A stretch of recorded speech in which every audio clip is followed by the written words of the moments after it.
ഞാൻ കാത്തിരുന്ന drug result കിട്ടിയിട്ടുണ്ട്. ഇനി നമുക്ക് ഷമീറിന് പറയാനുള്ളത് നമുക്ക് നോക്കാം.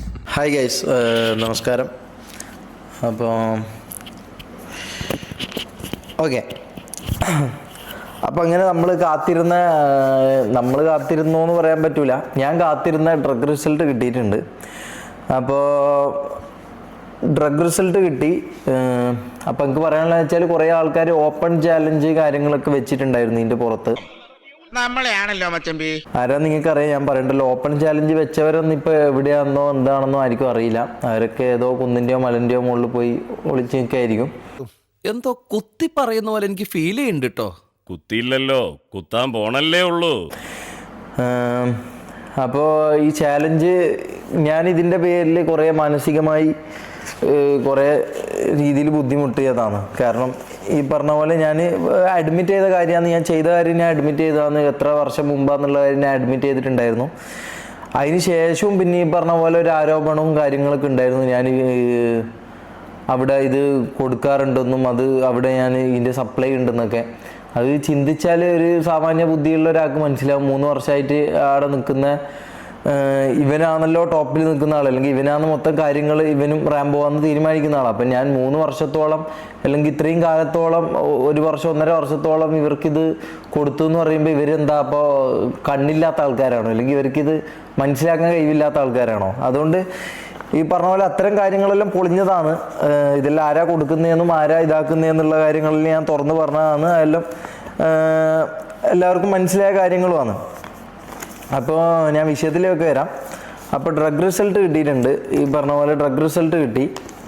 അതിൻ്റെ ഒരു കോപ്പി ഞാൻ എടുത്ത് വെച്ചിട്ടുണ്ട്. കാരണം എന്താണെന്ന് വെച്ചാൽ ഇനിയിപ്പോൾ ആർക്കെങ്കിലും ഡൗട്ട് ഉണ്ടെങ്കിൽ, അതായത് ഞാൻ പറയുന്നതിൽ കള്ളമുണ്ടെന്നോ അല്ലെങ്കിൽ ഞാൻ ഇതാക്കുന്നതിൽ എന്തെങ്കിലും ഡൗട്ട് ഫീൽ ചെയ്യുന്നുണ്ടെങ്കിൽ നിങ്ങൾ പറയുന്ന നിങ്ങൾക്ക് വിശ്വസ്തനായിട്ടുള്ള ഒരാൾക്കോ അല്ലെങ്കിൽ നിങ്ങൾ വിശ്വസിക്കുന്ന ഒരാൾക്കോ ഞാനിത് അയച്ചു കൊടുക്കാം. ഒരു സോഷ്യൽ ഇൻഫ്ലുവൻസറോ സോഷ്യൽ മീഡിയയിൽ നിൽക്കുന്ന ഏതെങ്കിലും ഒരു ഇൻഫ്ലുവൻസർക്കോ സീക്രട്ട് ഏജൻറ്റോ വാട്ടെവർ നിങ്ങൾ ആരെയാണോ പറയുന്നത് അവർക്ക് ഞാൻ ഇത് വേണമെങ്കിൽ അയച്ചു കൊടുക്കാം.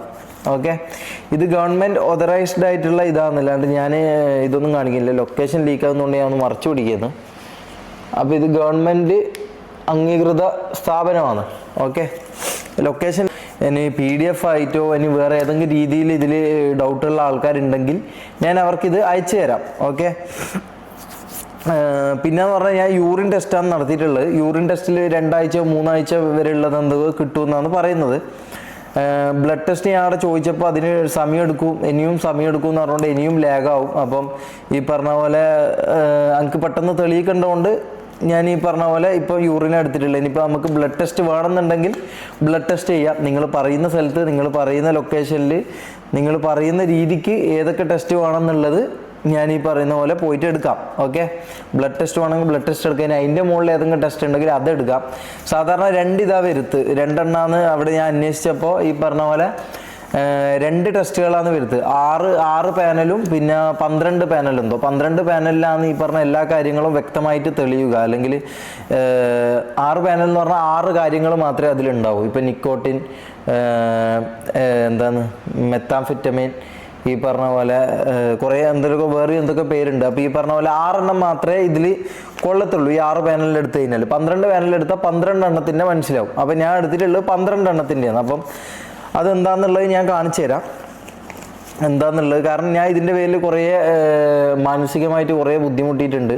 ഈ പറഞ്ഞ പോലെ ഈ ഓപ്പൺ ചാലഞ്ച് പറഞ്ഞവരെല്ലാം ഇപ്പം മുമ്പോട്ടേക്ക് വന്ന് ഇത് ദയവ് ഇതൊന്ന് കാണിക്കണം എന്നാണ് ഞാൻ പറയുന്നത്. കാരണം ഇങ്ങനെ എലിഗേഷൻസ്, കുറേ ഫേക്ക് എലിഗേഷൻസും കുറേ ഫേക്ക് ആയിട്ടുള്ള കാര്യങ്ങളും മസാല പുരട്ടിയ ഫസ്റ്റ് തന്നെ ഒരു മസാല പുരട്ടിയ ഒരു വീഡിയോവും ഞാൻ അതിനെക്കുറിച്ച് പറയാൻ താല്പര്യപ്പെടുന്നില്ല. പ്രൈവറ്റ് ആയിട്ടുള്ള ഒരു വീഡിയോ എടുത്ത് അതിന് കുറേ മസാല കഥകളും മലയാളികൾക്ക് ഒക്കുന്ന രീതിക്കുള്ള മസാല കൺവിൻസിങ് രീതികളിൽ പറയുകയും ചെയ്ത് അവരെ ഒരു മസാല സാധനം ഇട്ട് കൊടുത്തപ്പോൾ എല്ലാവരും ഈ പറഞ്ഞ പോലെ അതിൽ വിശ്വസിക്കപ്പെട്ടു. അതങ്ങനെ വരും. അത് ഞാൻ അടക്കമാണെങ്കിൽ ഞാനും അങ്ങനെ തന്നെ വിശ്വസിക്കും.